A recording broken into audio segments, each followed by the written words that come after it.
Okay, let's unpack this. So, you're an engineer, maybe thinking about leadership, or perhaps you've just started. Right. And you've got all this information here, these suggestions for, well, navigating that shift. Exactly. And what we want to do is kind of pull out the essentials, yeah, figure out the core advice for making that move. And it's interesting. The first thing you notice is it's not just about getting more technical.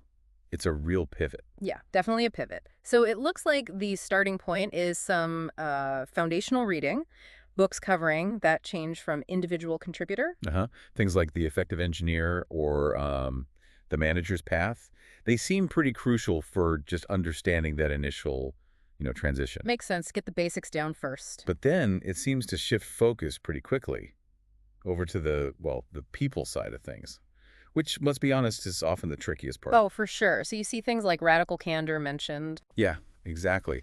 And the core idea there, it seems, is about building strong relationships, challenging people directly, but also showing you care personally. Right, not just being like harsh or overly nice either, finding that balance. It's about honest feedback, but delivered with empathy. That's kind of the takeaway. That's huge. And that communication piece seems vital. There's also mention of the five dysfunctions of a team. Yeah. That one digs into why teams sometimes struggle, doesn't it? It looks like it, suggesting that, the foundation isn't just getting along, it's about overcoming stuff like the absence of trust, allowing for some vulnerability. Which kind of explains why some teams hit roadblocks that aren't purely technical, right? Totally. So, okay, books are one thing, but how do you like keep learning once you're in the role? Does it talk about that? It does, yeah. Yeah. It stresses that learning needs to be ongoing. It points towards blogs and newsletters from leaders who are actually, doing the job. Like getting real-time insights. Pretty much.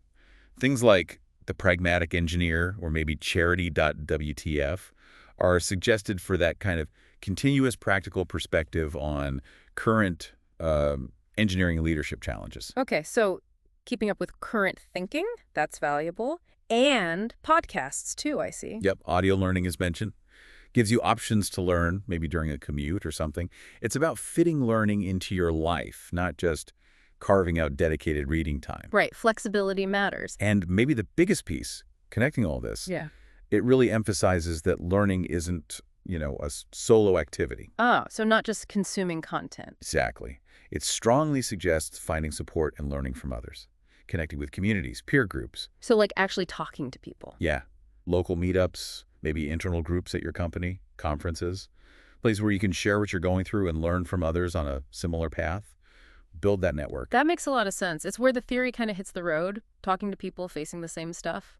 It shows that, a well-rounded approach isn't just reading or listening. It's also about engaging actively. Building that support system.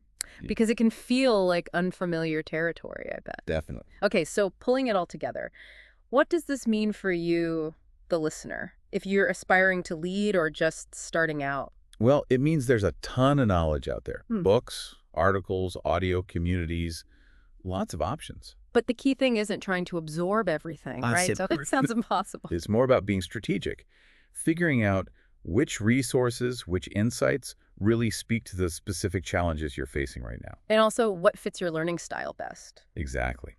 Tailor it to your needs, your stage. So this leaves us with something to think about then. Given all these different paths and challenges in leadership, how will you decide which specific insights from all these different kinds of resources are the most important for you right now? And maybe more importantly, how do you plan to actually take those ideas and, make them part of how you lead day to day?